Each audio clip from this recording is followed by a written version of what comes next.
Du interessierst dich für Düfte, willst vielleicht gerade in die Nischenduftwelt so ein bisschen reinschnuppern, aber denkst dir nur so, oh mein Gott, die Auswahl ist viel zu groß, ich weiß gar nicht, wo ich anfangen soll. Ja, da kann ich dich beruhigen, es geht echt vielen so. Ich habe das jetzt mehrfach unter meinen Videos gesehen, wo Leute sagen, hey, voll cool, aber ich weiß gar nicht, was ich wirklich kaufen soll, mit was ich eigentlich anfangen soll. Ich kenne das Problem, es gibt einfach viel zu viele Düfte. Deswegen habe ich mir heute in dem Video mal 10 Düfte mitgenommen, wo unsere Parfori-Kunden sagen, das sind die beliebtesten Düfte. Das sind quasi Düfte, die echt blind buy würdig sind und die einfach gut für den Einstieg auch geeignet sind. Ich habe 10 Stück dabei. Ich habe mich inspirieren lassen an unserer Homepage, denn hier kann man nämlich filtern, das zeige ich dir mal ganz kurz, nach Beliebtheit der Düfte. Und ich habe mir hier mal die ersten 10 rausgepickt bis zu Herod vom Parfums de Marly. Und ich würde vorschlagen, wir gehen einfach mal ganz kurz auf jeden einzelnen Duft mit ein. Und ich bin mir sicher, dass auch du für deinen Einstieg bestimmt den perfekten Duft finden wirst. Auf Platz 10 ist bei euch der Herod von Parfums de Marly. Einfach ein sehr, sehr bekanntes Dufthaus. Ich wollte gerade sagen Nischendufthaus, aber eigentlich ja, es ist aus der Nische, aber es ist einfach sehr bekannt und es wird auch immer bekannter. Und ich kann es verstehen, denn die Düfte sind echt cool. Der erste Duft also Platz 10, der Herod von Parfums de Marly. Der Herod fängt schon richtig schön würzig an. Er ist zimtig. Wir haben hier schnell eine leichte Tabaknote, die mit reinkommt, aber er ist würzig, süß für mich. Wirklich cool. Ein eher, würde ich jetzt mal sagen, intensiver Herbst-Winterduft. Vielleicht geht er auch für den Frühling. Sommer wäre für mich No-Go. Dafür ist er zu intensiv, weil er schon wirklich, der hat Power. Ein Duft, der für mich ein bisschen besser zu Männern da draußen passt. Ein Duft, der ein gewisses Sexappeal hat. Der ist anziehend. Ich muss aber sagen, dieses Süße, was man am Anfang gerochen hat, das geht so ein bisschen in den Hintergrund. Für mich sind es wirklich schöne, tabakige Nuancen, die man mit rausriecht. Er hat so einen leicht orientalischen Vibe und das, was im Verlauf bleibt, was Holziges auf jeden Fall, was mit reinkommt. Das heißt, der bekommt so eine gewisse Trockenheit und das ist schon ein wirklich cooler, maskuliner Duft. Würde ich sehr gerne an einem Mann riechen und er ist auch nicht so aufdringlich. Also man denkt im ersten Riechen, boah, der haut einem alles weg, aber ich finde, der wird so ein bisschen gesetzter im Verlauf. Das heißt, ein Duft, den ich jetzt wahrscheinlich nicht ins Büro tragen würde als Mann, den du aber super in der Freizeit tragen kannst, super zum Weggehen, der hat schon Sexappeal und hat eben eine schöne, leicht holzige Note mit drin. Auf der Haut nimmt man auf jeden Fall auch so eine leichte Vanillenote wahr. Das steht ganz toll in dem Kontrast zu diesem würzigen, zimtigen, trockenen, holzigen. Also coole Kombination, coole Gegensätze, die da auch zusammenkommen. Und im Verlauf ist eben dieses Vanillige, was rauskommt. Das heißt, dieses leicht Süße ist auf jeden Fall im Duftverlauf mit dabei. Für mich wirklich ein schön zu riechender Duft. Nicht zu komplex, obwohl sich auf der Haut schon einiges tut im Duftverlauf. Wir kommen von Parfums de Marly zu einem anderen sehr bekannten Dufthaus. Auf eurem Platz 9 ist Alexandria 2 von Xerjoff. Und ich hatte ja gerade schon gesagt, dass bei dem Herod so ein bisschen was Holziges mit drin ist. Ja, wäre untertrieben, das so über den Alexandria zu sagen, denn wir haben hier eine Komponente mit drin, die auf jeden Fall auch im Fokus steht und das ist Oud. Ist ein, das kann ich schon mal sagen, für mich persönlich auch ein sehr anziehender, sexy Duft. Ich mag das total gerne, wenn Männer den Alexandria 2 tragen. Schön, das Besondere hier im ersten Riechen, eine ganz, ganz tolle Lavendelnote. Das riecht so schön im ersten Riechen und nicht so süß wie der Herod, den wir davor gerochen haben. Also im ersten Riechen ist der so ein bisschen frischer, aber auch würzig. Wir haben hier auch Zimt, wir haben aber auch Apfel mit drin und eben diesen Lavendel. Und schon im ersten Riechen so was Holziges. Also der Alexandria 2 ist wirklich durch und durch ein holziger Duft. Du musst auf jeden Fall auf holzige Oud-Düfte stehen, um den Alexandria 2 tragen zu können. Für mich auch ein Duft, der eher so in die etwas kälteren Tage passt. Er ist schon sehr intensiv. Ich finde, er ist auch intensiver als der Herod. Beide übrigens von der Haltbarkeit richtig, richtig spitze. Das ist halt das Schöne an den Nischenparfums, ne? Da ist die Performance schon wahnsinnig gut. Der Alexandria 2, kleines Performance Beast, kann ich dir sagen. Für mich auch sexy, anziehend. Kann ich mir super vorstellen an einem gepflegten Mann, der gerade ausgeht, in einem Anzug. Der hat was Männliches, der hat was Maskulines. Ein Mann mit so einem 3-Tage-Bart, aber schön gestutzt. Also so stelle ich mir das vor. Richtig schön. Wir haben hier eine subtile Rose, die auch rauskommt. Auch hier haben wir im Verlauf Vanille mit drin. Das heißt, der ist zwar im ersten Riechen nicht so süß wie der Herod, aber wir haben schon im Duftverlauf was leicht Süßes, was mit reinkommt. Eben durch die Blume, durch die Rose und eben auch durch die Vanille. Aber alles in Maßen. Das heißt wirklich ein wunderschön maskuliner Duft. Mit dem kannst du nichts falsch machen. Mit dem legst du immer einen richtig guten Auftritt hin, egal wo du hingehst. Der ist einfach geil. Was anderes fällt mir dazu nicht ein. Ich habe heute die Crème de la Crème an Dufthäusern dabei von Parfums de Marly zu Xerjoff und jetzt zu Initio, auch ein wirklich tolles Dufthaus. Und ich habe hier den Side Effect dabei. Das ist quasi euer Platz 8 der beliebtesten Düfte auf Parfumery.com. Und ja, kann ich auch verstehen. Witzigerweise, alle diese Düfte haben eins gemeinsam.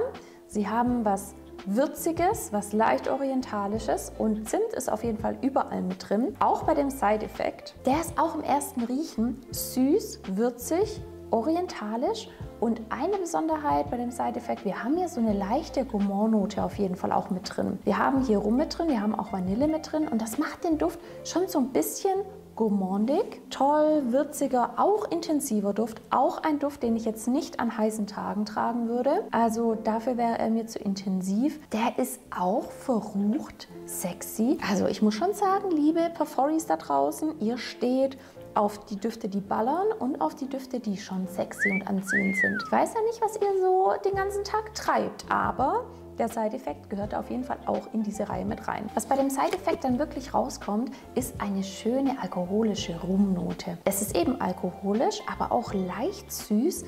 Dann in Kombination mit der Vanille, so ein bisschen cremig schon fast. Und dann noch das Tabak dazu. Das heißt, wir haben wirklich so eine richtig schöne Mischung aus süßer Vanille, alkoholischem Rum, was ja auch so eine leicht süße Note noch mit reingibt und dann einem trockenen, würzigen Tabak. Geil. Cooler Duft, mit dem fällst du auf jeden Fall auch auf. Für mich ein wirklich richtig guter Unisex-Duft, wo ich sagen muss, bei den ersten beiden, die wir gerochen haben, ein bisschen Tendenz ins Maskuline. Ich finde beim Side Effect, also liebe Frauen, liebe Männer gleichermaßen oder wo auch immer du dich geschlechtlich hinzufügen möchtest, der ist für jedermann und jeder Frau und für alle da draußen. Wenn du auffallen willst, wenn du sexy riechen möchtest. Leute, ihr macht mich fertig. Was anderes fällt mir dazu nicht ein. Platz 7, einer meiner Lieblingsdüfte. Absolute Aphrodisiac, auch von der Marke Initio. Und auch der ist dunkel, sexy, verrucht. Mit dem fällst du auf und er ist so besonders. Wenn du schon mehr von meinen Videos gesehen hast, dann weißt du, dass das mein allererster Nischenduft war, den ich jemals gerochen habe. Und nach diesem Duft ist es einfach um mich geschehen. Ich wusste, ich möchte nie wieder einen Duft aus der Drogerie tragen, obwohl diese Düfte super sind. Also man kann da ja nichts dagegen sagen. Und es ist ja auch Geschmackssache. Aber wenn du einmal erlebt hast, wie so ein Duft sich entwickelt und was der an Aromen freisetzt, die du in deinem Leben noch nie gerochen hast, glaub mir, du wirst vielleicht auch leider nicht mehr von Nischendüften wegkommen. Der Absolute Aphrodisiac, auch ein absolutes Sexmonster meiner Meinung nach. Perfekt für Frauen. Das ist für mich schon ein eher femininerer Duft. Ich weiß, dass den auch Männer tragen. Für mich ist er schon eher ein bisschen feminin konnotiert, liegt aber vielleicht auch daran, dass ich ihn einfach sehr gerne trage. Und zwar immer dann, wenn ich ausgehe, wenn ich mich schick gemacht habe, wenn ich auffallen möchte und macht nicht den Fehler wie ich. Ich habe gedacht, ja, ich trage den mal auf zum Essen gehen. Habe nichts mehr geschmeckt. Ich habe nur noch diesen Duft gerochen. Der ist super intensiv. Der fängt süß an. Wir haben hier auf jeden Fall eine prominente Vanille. Der ist süß, der hat auch was Würziges. Der ist intensiv, der ist verrucht, der ist dunkel. Der ist wirklich anziehend. In dem Duft ist Bibergeil mit drin, ein Lockstoff. Ich glaube schon, der hat auf alle Menschen um dich herum eine sehr anziehende Wirkung, wenn du den anhast. Der wird im Verlauf mit dieser Vanille so ein bisschen gourmandig auch. Der wird wirklich schön süß, aber was immer unterlegt ist, ist eben diese Würzigkeiten. Auch da, es hat für mich so ein bisschen was Tabakartiges schon mit drinnen. Das heißt, er ist dunkel, süß, würzig, leicht gourmandig, also geiler Duft. Ich weiß nicht, was ich dazu sagen soll. Er hat mich einfach im ersten Riechen absolut überzeugt. Ich stelle mir da Frauen vor, die sich hergerichtet haben, die einen Lederrock anhaben, die einen schönen Lippenstift tragen, die einfach eine durchzechte Nacht haben wollen. Oder es sind Frauen, die gar nicht so im Mittelpunkt stehen wollen mit dem, was sie anhaben, aber die glänzen durch ihren Duft. Die werden von jedem wahrgenommen, ob sie wollen oder nicht. Die sind einfach präsent, weil dieser Duft verleiht dir einfach Präsenz. Absolute Empfehlung von mir. Euer Top 6 Duft entführt uns in eine sehr helle, sehr freundliche, sehr tropische Welt, denn es ist der Malibu Party in the Bay von Simone Andrioli. Ich habe zu den Düften von dieser wunderschönen Marke mal ein Karibik-Video gemacht. Verlinke ich dir gleich mal, schau gerne mal rein, wenn dich das interessiert. Aber wir sprechen jetzt mal über den Malibu Party in the Bay und irgendwie ist es richtig gut, dass so auf dem 6. Platz ein Duft mal ist, der jetzt meine Nase anders fordert. Denn die wir jetzt bis jetzt gerochen haben, sind ja schon sehr dunkel, sehr würzig. Und hier, ich bin mal gespannt, ob meine Nase jetzt damit klarkommt. Zitrisch, frisch, Kokoswasser im allerersten Riechen. Ich bin jetzt hier gerade wirklich in die Karibik katapultiert worden. Das ist schön, das ist hell, das ist erfrischend. Ein Duft, den du super in den warmen Jahreszeiten natürlich tragen kannst. Frühling, Sommer, natürlich auch im Herbst, wenn du dir mal schöne Gedanken machen möchtest. Und nach diesem Kokosauftritt, der wirklich nicht cremig, sondern sehr, sehr hell, leicht, eben wie Kokoswasser ist, kommt auch hier in dem Duft so eine gewisse Süße mit rein. Wir haben Zucker. Wir haben aber auch hier Rum. Das ist schön, da kommt eine ganz, ganz leicht alkoholische Note mit rein und natürlich durch den Rum auch eine gewisse Süße. Ich stelle mir wirklich vor, wie ich am Meer liege, in den Tropen oder irgendwo anders auf meine Liege, die Sonne scheint. Vielleicht auch abends bei einer Strandparty, könnte ich mir auch gut vorstellen. Ich habe hier meinen Drink in der Hand, einen schönen Zuckerrand an dem Cocktail. Wir haben ein bisschen Kokos mit drin. Wir haben hier schöne Vibes, schöne Musik, es ist warm, es ist ein ganz toller Vibe, was dieser Duft ausstrahlt. Ich kann gut verstehen, warum der so weit vorne ist, bin aber wirklich so ein bisschen überrascht, dass die bisherigen Düfte, die wir gerochen haben, dass die einfach so in eine ähnliche Richtung gehen, eben so dunkel sind. Und jetzt zwischendurch war das wie ein kurzes Aufatmen. Also wenn du eben auf zitrische, frische Düfte stehst und Kokos, Kokos kann ja so die Gemüter spalten, dann probier auf jeden Fall mal hier den Malibu, ein wirklich richtig cooler Duft. Platz 5. Ein Duft, wo ich sagen würde, ganz, ganz viele Männer, wenn ich sie fragen würde, würden sagen, das ist mein absoluter Lieblingsduft. Der Oud for Greatness, da ist Oud schon im Namen mit drin. Das heißt, es ist auf jeden Fall auch ein Duft, der sehr, sehr holzig ist. Der Oud for Greatness ist wirklich einzigartig. Das ist ein Duft, wenn Männer den das erste Mal riechen, ich glaube, die kommen von dem fast nicht mehr weg. Und Frauen übrigens auch nicht. Auch der ist schon echt sexy. Auch ein Duft, der eher in die kälteren Jahreszeiten passt, weil er doch auch sehr intensiv ist. Oh, und schon von Beginn an holzig, herb, maskulin, richtig, richtig gut. Und auch hier würzig. Wir haben Safran, wir haben Muskat. Das heißt auch hier, wir haben dieses holzige, für mich fast trockene schon im ersten Riechen, mit eben schönen, gewürzigen Noten. Das ist eine ganz, ganz tolle Kombination. Er bekommt im Verlauf so eine leichte Süße mit rein, die ich ehrlich gesagt gar nicht 1:1 zuordnen kann. Ich weiß nicht, woher die wirklich resultiert. Er wird aber ein bisschen süß. Wir haben also dieses holzige, trockene, dann kommt was Süßes, aber was für mich wirklich hier auch im Fokus steht, sind die Gewürze. Für mich auf jeden Fall eben ein männlicher Duft für die kalten Jahreszeiten. Auch hier Büro, vorsichtig. Der ist schon auch intensiv, nicht ganz so vollmundig, wie vielleicht andere, die wir gerochen haben. Also der ist ein bisschen zurückhaltender, aber der hat trotzdem eine ordentliche Performance. Ist wirklich für alle Oud- und Holzliebhaberinnen da draußen ein guter Einstieg, würde ich sagen. Liebe Girls, aufgepasst! Wir verlassen die dunkle Welt und kommen zu einem wirklich sehr femininen, sehr lebensfrohen Duft, wie ich finde. Und zwar zu der Delina von Parfums de Marly. Und ich würde sagen, die Delina ist wirklich einer der beliebtesten Düfte von Parfums de Marly, vor allem wenn es um Frauendüfte geht. Und ich kann es wirklich nachvollziehen. Wenn du blumige, fruchtige Düfte magst, dann könnte die Delina wirklich der perfekte Einstieg in die Nischenduftwelt sein. Damit machst du auf keinen Fall was falsch. Jetzt habe ich hier alles voll gesprüht. Naja, egal, jetzt riecht hier halt alles nach Delina. Es riecht so gut schon im ersten Riechen. Was wir nämlich hier im ersten Riechen haben, ist eine schöne, fruchtige Süße, die da schon mit rauskommt. Vor allem durch eine Litschi.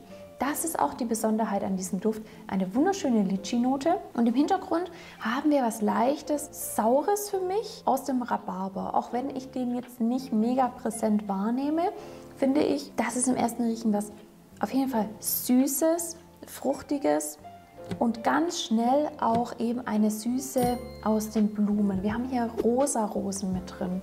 Das passt so schön zu diesem Flakon. Das heißt, wir haben wirklich was schön süß, blumiges, fruchtiges. Was dann im Verlauf reinkommt, ist auch hier Vanille, die das natürlich sehr schön süß nochmal und leicht cremig auch unterlegt. Der sprüht vor Lebensfreude. Den trägst du auf, wenn du gute Laune haben möchtest. Den trägst du auf, wenn du Bock hast, in den Tag zu starten und durchzustarten. Der ist so schön feminin. Das ist ein Duft, den trägst du am besten überall hin. Da gibt es einfach keine Einschränkungen. Den kannst du immer tragen. Immer dann, wenn du sagst, die Delina muss heute meine Begleiterin sein, weil ich möchte mich einfach richtig gut fühlen. Schön blumig, schön fruchtig, süß, leicht cremig und dafür für mich jetzt nicht zu übertrieben. Also ich bin jetzt nicht so diejenige, die so quietschige Düfte mag. Die Delina mag ich aber. Die ist einfach schön feminin, schön für Girls gemacht. Das ist eine safe Wahl. Wir hatten in der Delina fruchtige Noten mit drin. Der nächste Duft, oh mein Gott, also da wirst du überrannt von fruchtigen Noten. Auf dem 3. Platz haben wir Erba Pura von Xerjoff. Und ja, das ist Früchtekorb pur. Im ersten Riechen schon exotische Früchte, fast undefinierbar, wie ich finde.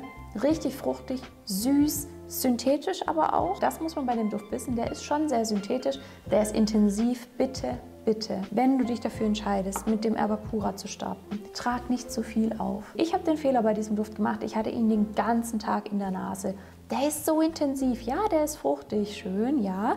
Aber der hatte richtig, richtig Power. Lieber ein bisschen zaghafter auftragen. Der startet auf jeden Fall mit schönen Zitrusfrüchten, die man auch rausriecht, wie ich finde. Und dann kommt aber wirklich dieses Herz mit einem Fruchtkorb. Und auch hier im Verlauf eine Vanille, die den Duft natürlich schon ein bisschen abrundet, aber das fruchtig-süße ist definitiv immer im Vordergrund bei dem Erba Pura. Da kann man nichts sagen. Der ist fruchtig, süß, synthetisch, intensiv. Ich war so froh, als ich gesehen habe, was auf eurem 2. Platz ist. Und zwar ist es der Layton von Parfums de Marly. Ich sag mal so, wenn du in die Nischenduftwelt einsteigst oder dich weiter dort durchprobieren möchtest, du kommst an diesem Duft einfach nicht vorbei. Und es ist gut so, denn es ist ein richtig, richtig toller Duft. Für alle Männer da draußen, die einfach Selbstbewusstsein ausstrahlen wollen. Der Duft gibt dir das, auf jeden Fall. Der ist ein richtiges Statement, ohne zu übertrieben zu sein.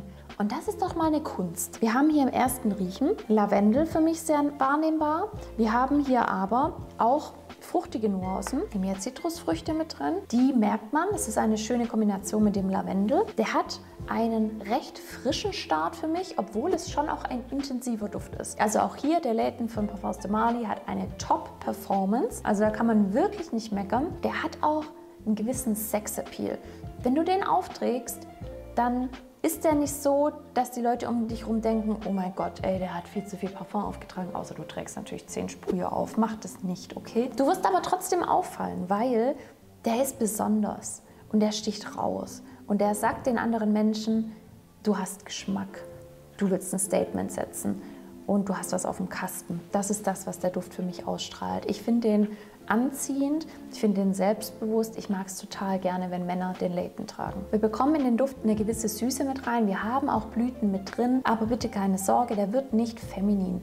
Er wird aber süß und er wird würzig. Wir haben hier nämlich im Verlauf Gewürze mit drin. Wir haben Kardamom, wir haben Pfeffer. Das lockert den Duft aber auch so ein bisschen mit auf. Und auch hier in dem Duft haben wir Hölzer mit drin. Die machen eine ganz tolle Basis in Kombination mit den Gewürzen und eben einer schönen Süße, die auf jeden Fall im Duft auch mit drin ist. Wir kommen zu Platz 1. Und süß ist ein gutes Stichwort, denn auf eurer Nummer 1 ist der Naxos von Xerjoff. Und der ist schon auch süß. Wir haben hier nämlich eine Duftnote mit drin, die auf jeden Fall sehr präsent ist, und das ist der Honig. Im ersten Riechen haben wir aber wie bei dem Layton auch Lavendel. Auch hier finde ich, dass Lavendel leicht wahrnehmbar ist, in Kombination auch hier mit Zitrusfrüchten. Was dann aber sehr schnell reinkommt, ist eine süße Note, eine Süße durch den Honig. Und auch hier haben wir Blüten mit drin, die für mich aber nicht im Fokus stehen. Der wird aber süß, der wird auch würzig. Wir haben hier Zimt mit drin und im Verlauf haben wir Tabaknoten, die rauskommen. Für mich so leicht nass. Also irgendwas Schweres, Nasses haben wir da so ein bisschen mit drin. Für mich ein Duft, der mehr schreit als der Layton. Also hier vorsichtig bei der Dosierung, wenn du den aufträgst. Der ist so ein bisschen Casanova-mäßig für mich. Ich finde, der Layton, der ist so ein bisschen zurückhaltend, vornehm, elegant. Und der Naxos, der schreit mehr, der sagt so, hey, ich bin da, schau mal, ich bin da, ich bin ein cooler Typ. Und ich kann dich auch aufreißen. Also es ist so ein bisschen ein Aufreißerduft, der Naxos, finde ich. Ist auch einfach sexy. Kann ich mir auch gut vorstellen an jüngeren Männern. Der Layton ist für mich ein kleines bisschen älter als der Naxos, komischerweise in meinem Kopf. Wahrscheinlich, weil ich bei dem Layton eher wirklich an so einen Mann denke mit 3-Tage-Bart, der schön gerichtet ist, der vielleicht auf Geschäftsreise ist. Und auch der Naxos kann das sein, aber da stelle ich mir eher einen Mann vor, der hat auch dunkle Haare, der hat vielleicht ein Hemd an, hat aber die ersten 2 Knöpfe offen, dass man ein bisschen was von der Brust sieht. So, das ist eher so ein bisschen aufreißermäßig, der Naxos. Aber für mich wirklich auch ein toller Duft. Hatten wir im Date-Duftvideo auch mit drin und da hatte ich auch schon gesagt, dass es einer meiner Favoriten ist. Ich mag es total gerne, den Naxos zu riechen. Ich finde, es ist einfach ein toller Duft, der aber eben auch intensiv ist. Das waren sie, die 10 beliebtesten Düfte auf Parfumery.com. Ich hoffe natürlich, dass da ein Duft dabei ist, mit dem du sagst, da kann ich mir gut vorstellen, in die Nischenduftwelt einzusteigen oder eben meinen Horizont auch zu erweitern. Wenn nicht, wir haben auf Parfumery.com noch ganz viele unterschiedliche andere Düfte, da kannst du dich inspirieren lassen. Und wenn du jetzt sagst, hey Lisa, nee, ich brauche irgendwie eine besondere Beratung, gib mir mal eine Empfehlung, schreib es mir in die Kommentare, ich mache das wahnsinnig gerne. Ich freue mich, wenn du beim nächsten Mal wieder mit dabei bist. Viel Spaß beim Shoppen, beim Riechen und beim Aufreißen. Ciao!